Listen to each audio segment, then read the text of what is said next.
Hello everyone, welcome back to my YouTube channel. और हम आपके लिए डेली की तरह आज फिर लेकर आए हैं वोकैब सेशन। तो आज हमारा डे 12 का सेशन है। तो इस सेशन में हम प्रतिदिन 40 से 50 नए शब्द सीखते हैं। उनके हिंदी मीनिंग्स और उनके सिनोनिम्स आपको बताए जाते हैं। तो अगर आप चैनल पर नए हैं तो प्लीज़ आप इस चैनल को सब्सक्राइब कर लीजिए। प्रतिदिन आपको इस तरह के वीडियो मिलेंगे। इसके अलावा मैथ्स के कंसेप्ट, सॉल्यूशंस और जीके क्विज वगैरह भी आपको इस चैनल पर मिलेंगे। आप चैनल विजिट करके देख सकते हैं। तो आइए वीडियो शुरू करते हैं। सबसे पहला वर्ड है एकोमोडेशन। एकोमोडेशन लिखा हुआ है ACCOMODATION। एकोमोडेशन ये बना है एकोमोडेट शब्द से। वर्ब है इसका एकोमोडेट। टी के बाद ई रहेगा, एकोमोडेट बनेगा। एकोमोडेट से बना है एकोमोडेशन। तो एकोमोडेट का मतलब होता है, दो मतलब होता है। पहला तो कहीं निवास करना या फिर तालमेल बिठाना। तो इसका दो मीनिंग होगा। एकोमोडेशन का मतलब हो जाएगा निवास स्थान या फिर सामंजस्य।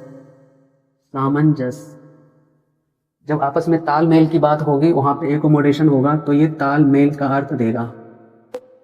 और जब निवास के बारे में कहेगा accommodation, where is your accommodation, मतलब आपका निवास स्थान कहाँ है। तो निवास स्थान के सेंस में इसका मीनिंग हो जाएगा हैबिटेट। HABITAT। हैबिटेट का मतलब होता है निवास स्थान, उस स्थान पे जहां कोई निवास करता है, किसी का निवास स्थान हुआ। नंबर 2 है एंटीसिपेट। एंटीसिपेट का मीनिंग होता है अनुमान लगाना। अनुमान लगाना जैसे रिजल्ट को हम एंटीसिपेट करते हैं कि कट ऑफ जो है यहाँ तक जाएगा, तो उस हिसाब से एंटीसिपेट का मतलब हुआ अनुमान लगाना। मतलब आप समझ गए होंगे, कोई चीज हम एंटीसिपेट कर रहे हैं मतलब उम्मीद लगा रहे हैं, उम्मीद कर रहे हैं। तो इसका मीनिंग हम सिनोनिम में लिख सकते हैं होप, या एक बढ़िया सा वर्ड होता है फोरस्टॉल। फोरस्टॉल मतलब पूर्व अनुमान लगाना, पहले अनुमान लगाना। नंबर 3 है विसीक। BESEECH। विसीक का मतलब होता है विनती करना, प्रार्थना करना। विनती करना, प्रार्थना करना, यानी कि हो जाएगा रिक्वेस्ट, प्रे। ये इसके सिनोनिम्स हो जाएंगे। Be seek. एक और वर्ड होता है इंट्रीट। ENTREAT। इंट्रीट का मतलब। नंबर 4 है ब्रूड। BROOD। ब्रूड का दो मीनिंग होता है। एक तो होता है उत्पन्न करना, ब्रीड से बना है ब्रूड। यहाँ पे डबल ई जब रहेगा तो ये वर्ब रहेगा। ब्रीड मीन्स उत्पन्न करना, तो जो उत्पन्न हुआ उसे कहेंगे संतान। ब्रूड का मतलब हो गया संतान। ब्रीड का मतलब क्या होगा, यहाँ पे लिख देते हैं BREED। ब्रीड मतलब उत्पन्न करना। तो ब्रूड का मतलब हो गया संतान, जो उत्पन्न हुआ उसे तो संतान ही कहेंगे।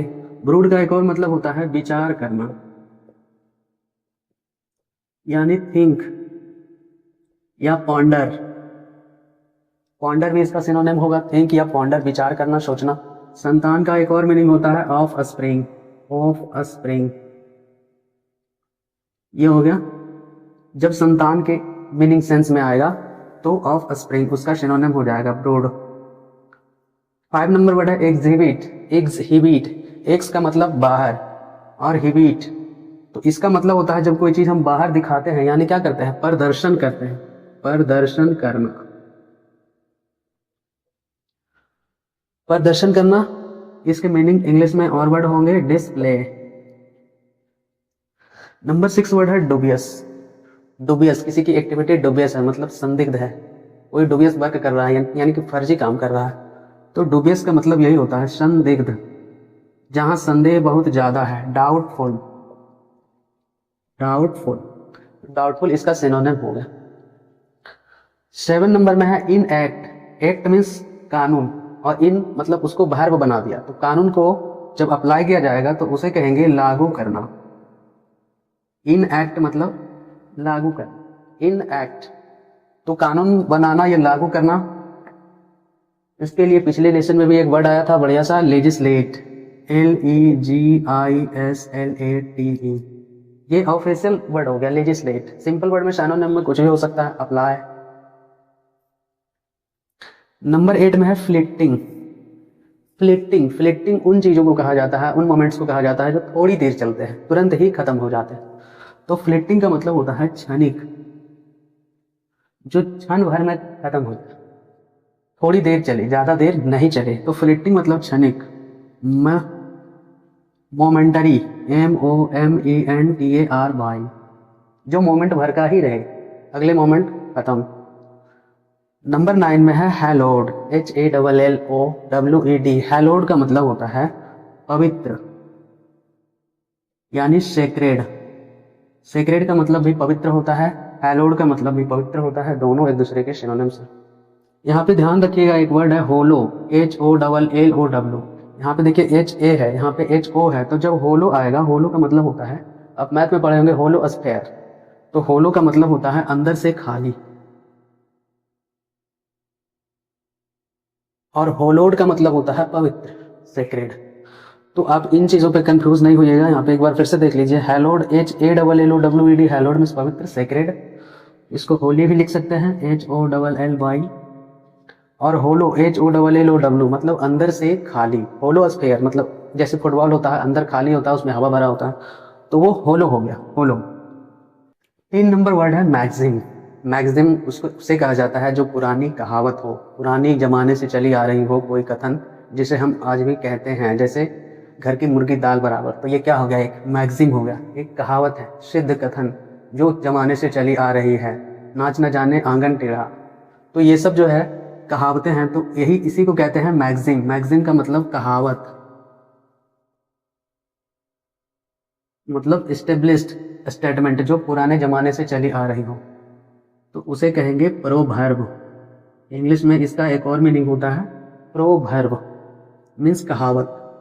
11 नंबर वर्ड है मिलो, MELLOW। मिलो का मतलब होता है पकना। क्या पकना, फल पकना, अनाज पकना, गेहूं पक गया, धान पक गया, आम पक गया, तो ये इसका मीनिंग होता है राइप, मीन्स भी होता है पकना। तो मिलो का मतलब पकना, फल पक जाता है पेड़ में लगे लगे, यानी राइप हो जाता है। 12 नंबर है प्रोमिनेंट। प्रोमिनेंट, प्रोवर्जन, प्रोमिनेंट। प्रोमिनेंट का मतलब होता है प्रसिद्ध।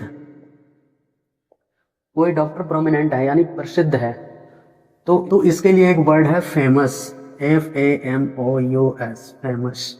जो इम्पोर्टेंट है, IMPORTANT। इम्पोर्टेंट मतलब मुख्य, जो ज्यादा फेमस है।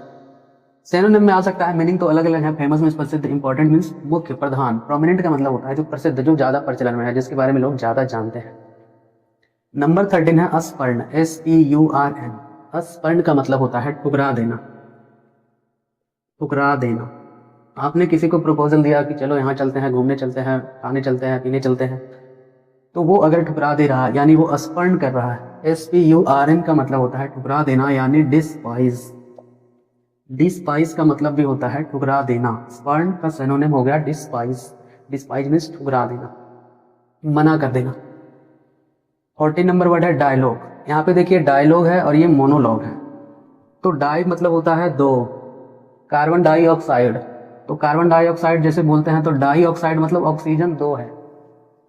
तो इससे आप समझिए कि डायलॉग का मतलब क्या होगा। डाई मतलब दो और लोग मीन्स बातचीत, तो दो लोगों के बीच जब बातचीत होगी, दो लोगों के बीच जब बातचीत होगी तो उसे कहेंगे डायलॉग, यानी कन्वर्सेशन, CONVERSATION। इसमें बड़ी ब्रैकेट लगा देते हैं, सी की तरह लग रहा है। कन्वर्सेशन, जब दो लोग बातचीत करेंगे तो उसे डायलॉग कहा जाएगा। और जब मोनोलॉग यानी एक ही आदमी बात करेगा, एक ही आदमी बात करेगा,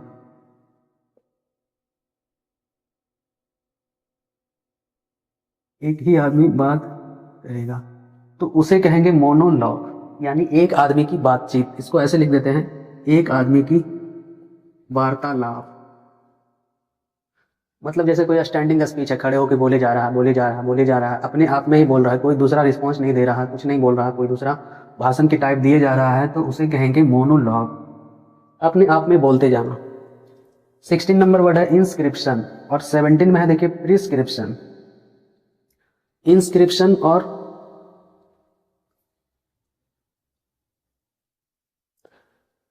इंस्क्रिप्शन, प्रिस्क्रिप्शन। इंस्क्रिप्शन का मतलब होता है पत्थर पर खुदाई,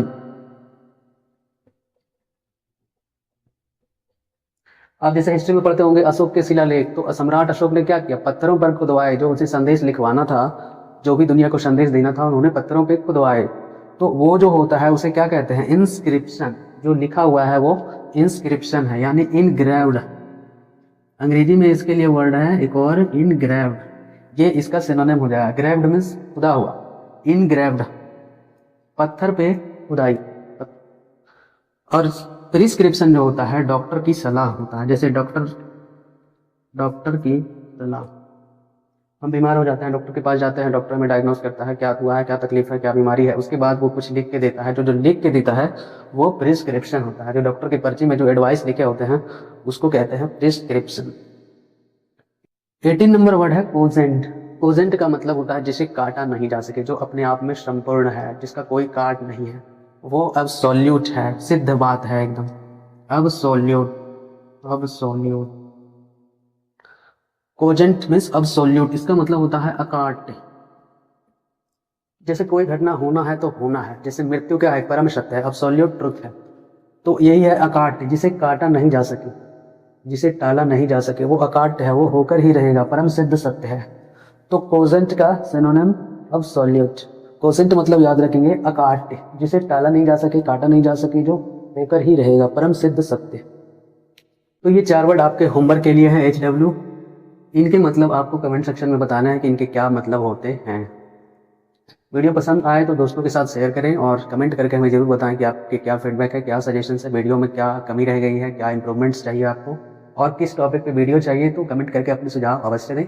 धन्यवाद। जय हिंद।